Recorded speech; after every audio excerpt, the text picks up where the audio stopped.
সংবাদ সবাইকে স্বাগত জানাচ্ছি। আমি ফিরোজ তোহা। শুরুতে সংবাদ শিরোনাম।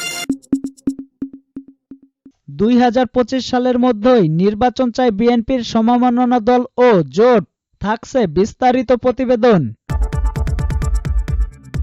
আওয়ামী লীগ আর ক্ষমতায় আসতে পারবে না, ডক্টর তাহের।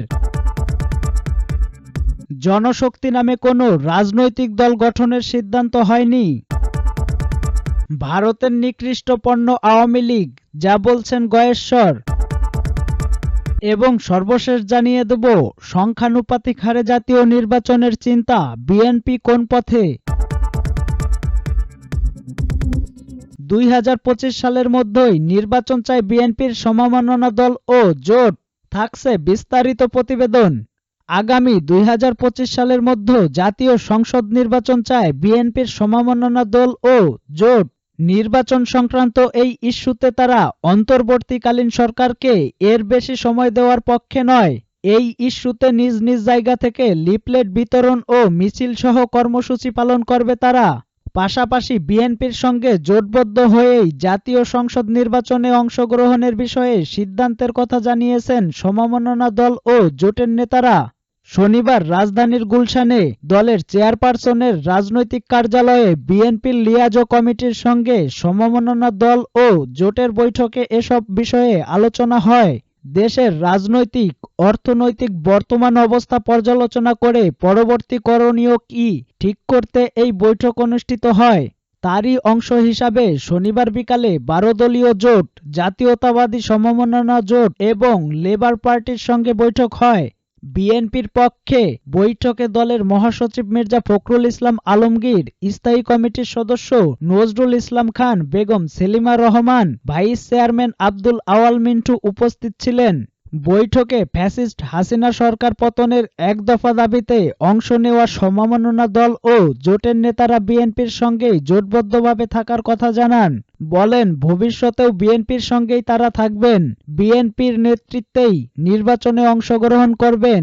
আওয়ামী লীগ আর ক্ষমতায় আসতে পারবে না, ডক্টর তাহের। ফ্যাসিস্টরা বিদায় হলে আর কখনো ক্ষমতায় ফিরে আসে না উল্লেখ করে বাংলাদেশ জামায়াতে ইসলামীর কেন্দ্রীয় নায়েবে আমির ডক্টর সৈয়দ আব্দুল্লাহ মোহাম্মদ তাহের বলেছেন, ফ্যাসিবাদ এখন বিদায় হয়ে গেছে, পতিত আওয়ামী লীগ বাংলাদেশে আর ক্ষমতায় আসতে পারবে না। তিনি বলেন, তাই এখন সুষ্ঠু, অবাধ, নিরপেক্ষ এবং অংশগ্রহণমূলক নির্বাচন দিয়ে জনগণের প্রত্যাশার সরকার গঠন করতে হবে। জনগণের ভোটাধিকার নিশ্চিত করতে হবে। প্রয়োজনীয় সংস্কার করে সম্ভব হলে 2025 সালের শেষে নির্বাচনের ব্যবস্থা করতে হবে। ডক্টর তাহের বলেন, জামায়াতে ইসলামের বিরুদ্ধে একটি মহল অপপ্রচার চালাচ্ছে, আমরা ক্ষমতায় এলে নাকি সংখ্যালঘুরা নিরাপদ থাকবে না। ভারতের মিডিয়া এসব মিথ্যা অপপ্রচার চালাচ্ছে, কিন্তু আমরা নির্দ্বিধায় বলতে চাই, জামায়াতে ইসলামীর আদর্শ হচ্ছে ধর্মবর্ণ নির্বিশেষে সব মানুষের নিরাপত্তা নিশ্চিত করা। সংখ্যালঘুরা আমাদের কাছে আমানত। জামায়াতে ইসলামী একটি আদর্শের প্ল্যাটফর্ম। আমরা মানুষের অধিকার, ইজ্জত, সম্মান, নিরাপত্তা, উন্নয়ন, সেবা সবকিছু নিশ্চিত করতে পারব। আমরা সন্ত্রাস, চাঁদাবাজ, ঘুষ, দুর্নীতিমুক্ত সমাজ প্রতিষ্ঠা করব। তিনি আরো বলেন, আমরা দেশে দক্ষ, মেধাবী, কর্মঠ যুব সমাজ গড়ে তুলতে চাই, কারণ যুব সমাজের মাধ্যমেই দেশের আমূল পরিবর্তন করা সম্ভব। জনশক্তি নামে কোনো রাজনৈতিক দল গঠনের সিদ্ধান্ত হয়নি। বৈষম্য বিরোধী ছাত্রদের নেতৃত্বে গঠিত জাতীয় নাগরিক কমিটি এখনো কোনো রাজনৈতিক দল গঠন করেননি এবং জনশক্তি নামে যে রাজনৈতিক দলের কথা বিভিন্ন সামাজিক যোগাযোগ মাধ্যমে আলোচনায় এসেছে, এর সঙ্গে জাতীয় নাগরিক কমিটির কোনো সম্পৃক্ততা নেই। এ বিষয়ে এখন পর্যন্ত কোনো আলোচনা হয়নি। গতকাল শনিবার জাতীয় নাগরিক কমিটির মুখপাত্র সামন্ত শারমিনের পাঠানো এক সংবাদের বিজ্ঞপ্তিতে এ তথ্য জানানো হয়েছে। এতে বলা হয়, জনশক্তি নামে যে রাজনৈতিক দলের কথা বিভিন্ন সামাজিক যোগাযোগ মাধ্যমে আলোচনায় এসেছে, এ বিষয়ে এখন পর্যন্ত কোনো আলোচনা হয়নি। এমন প্রচারণা জনমনের বিভ্রান্তি সৃষ্টি করেছে। আমরা নিশ্চিত করতে চাই যে এ ধরনের কোনো নাম কিংবা সিদ্ধান্ত এখনো নেওয়া হয়নি। এ বিষয়ে সংশ্লিষ্ট সবাইকে বিভ্রান্ত না হওয়ার আহ্বান জানাচ্ছি। ভারতের নিকৃষ্ট পণ্য আওয়ামী লীগ, যা বলছেন গয়েশ্বর। ভারতের সমালোচনা করে বিএনপির স্থায়ী কমিটির সদস্য গয়েশ্বরচন্দ্র রায় বলেছেন, বর্তমানে ভারতের নিকৃষ্ট পণ্য হচ্ছে আওয়ামী লীগ। শনিবার দুপুরে ময়মনসিংহের হালুয়াঘাট ডিএস আলিম মাদ্রাসা প্রাঙ্গণে ময়মনসিংহ উত্তর জেলা বিএনপির আহ্বায়ক কমিটির অন্যতম সদস্য সালমান ওমর রুবেলের আয়োজনে ফ্রি চক্ষু ক্যাম্প অনুষ্ঠানে প্রধান অতিথির বক্তব্যে তিনি একথা বলেন। ভারতের সমালোচনা করে তিনি বলেন, বিএনপি ভারতের সঙ্গে বন্ধুসুলভ আচরণ চায়, কোনো মাতব্বরি চায় না। ভারতের প্রতিবেশী দেশসমূহে কোনোভাবেই ভালো হচ্ছে না। তাদের দ্বৈত নীতির কারণে সার্কভুক্ত দেশগুলো ক্রমান্বয়ে সরে যাচ্ছে। পরিবেশ ঘোলাটে না করে বর্তমান প্রেক্ষাপটে ভারতের পররাষ্ট্রনীতি পরিবর্তন করার সময় এখন এসে গেছে। গয়েশ্বরচন্দ্র রায় বলেন, শেখ মুজিবুর রহমান বড় নাকি জিয়াউর রহমান বড়, এটা নিয়ে তাদের অপমান করার প্রয়োজন নেই। সাবেক সেনা কর্মকর্তা যেভাবে শেখ মুজিবুর রহমানকে হত্যা করেছেন, সেই আগস্ট মাসে শেখ হাসিনা নিজ হাতে তার বাবাকে দ্বিতীয়বার হত্যা করলেন। আওয়ামী লীগ শিক্ষার দিক দিয়ে একটি অকৃতজ্ঞ দল উল্লেখ করে তিনি বলেন, এখন তারা বাবার জন্য দোয়া করবে এমন লোকও খুঁজে পাওয়া যাচ্ছে না। ওদের কিন্তু বরকত ভালো না, যার কারণে তাদের নেতাকর্মীরা ঝাঁকে ঝাঁকে দেশ ছেড়ে পালাতে বাধ্য হয়েছে। অনুষ্ঠানে বিশেষ অতিথি হিসাবে উপস্থিত ছিলেন বিএনপির কেন্দ্রীয় কমিটি সহ সাংগঠনিক সম্পাদক আবু ওহাব আকন্দ সহ বিএনপি ও অঙ্গ সহযোগী সংগঠনের বিভিন্ন পর্যায়ের নেতৃত্ববৃন্দ। অন্তর্বর্তীকালীন সরকারের উদ্দেশ্যে তিনি বলেন, ছাত্র জনতার রক্তের বিনিময়ে নতুন করে দেশ স্বাধীন হয়েছে। এ স্বাধীনতার স্বাদ সকলের ঘরেই পৌঁছাতে হবে দ্রুত সময়ের মধ্যেই। কিন্তু আমরা কি দেখছি, সরকার সংস্কারের নামে কালক্ষেপণ করছে, যা জনগণ সন্দেহের চোখে দেখছে। ছাত্র জনতার আন্দোলন নস্যাৎ করার জন্য এখনো দেশি বিদেশি চক্র সক্রিয় রয়েছে। এবং সর্বশেষ জানিয়ে দেব, সংখ্যানুপাতিক হারে জাতীয় নির্বাচনের চিন্তা বিএনপি কোন পথে? প্রচলিত পদ্ধতির বাইরে ত্রয়োদশ জাতীয় সংসদ নির্বাচন সংখ্যানুপাতিক প্রতিনিধিত্বের ভিত্তিতে করার বিষয়ে সরকারের উচ্চ পর্যায়ের আলোচনা চলছে। ইতোমধ্যে সরকারের ঘনিষ্ঠ পক্ষ জাতীয় নাগরিক কমিটির পক্ষ থেকেও সংখ্যানুপাতিক হারে নির্বাচনের প্রস্তাব দেওয়া হয়েছে। দেশের রাজনৈতিক দলগুলোর মধ্যে কেবল বিএনপি দৃঢ়ভাবে আনুপাতিক হারে নির্বাচনের বিপক্ষে। তবে সরকারের পক্ষ থেকে দলটিকে ম্যানেজ করার চেষ্টা চলছে। অন্তর্বর্তী সরকারের বিভিন্ন দায়িত্বশীল বিএনপির উচ্চ পর্যায় ও বিভিন্ন রাজনৈতিক দলের শীর্ষ নেতাদের সঙ্গে আলাপকালে এসব বিষয়ে জানা গেছে।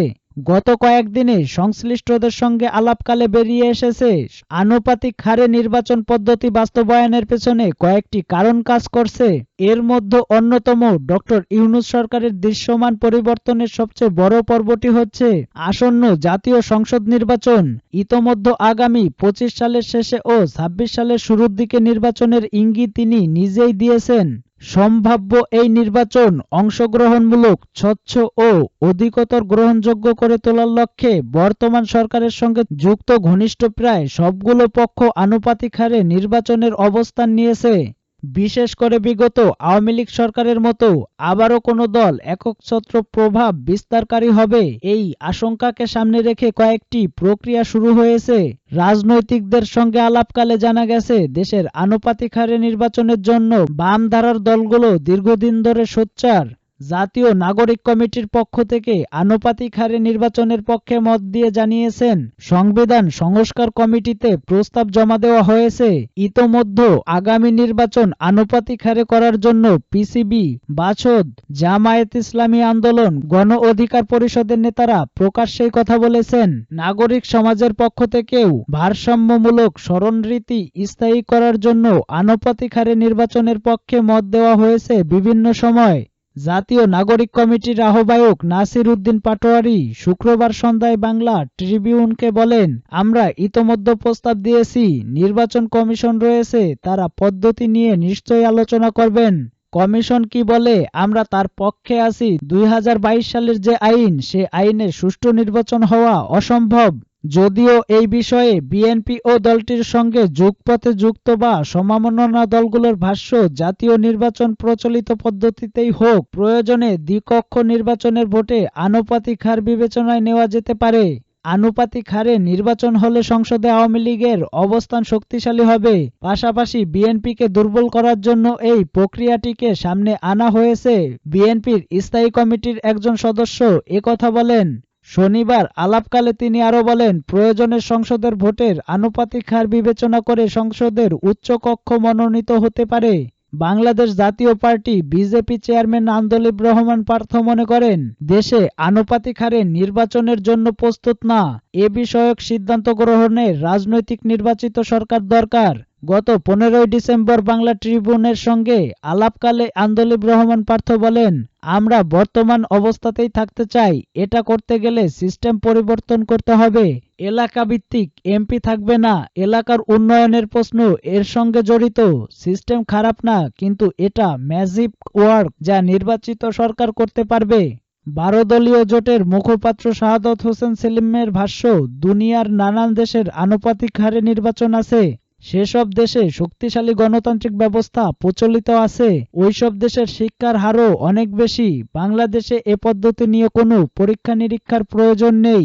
বাংলাদেশ এলডিপির এই সভাপতি আরও বলেন, পৃথিবীর অনেক দেশে অনেক কিছুই আছে যা বাংলাদেশে নেই। এখানে আবেগ বা হঠকারী সিদ্ধান্ত নেওয়ার কোনো সুযোগ নেই। নির্বাচন পদ্ধতি নিয়ে কোনো পরীক্ষা নিরীক্ষা করার প্রয়োজন নেই।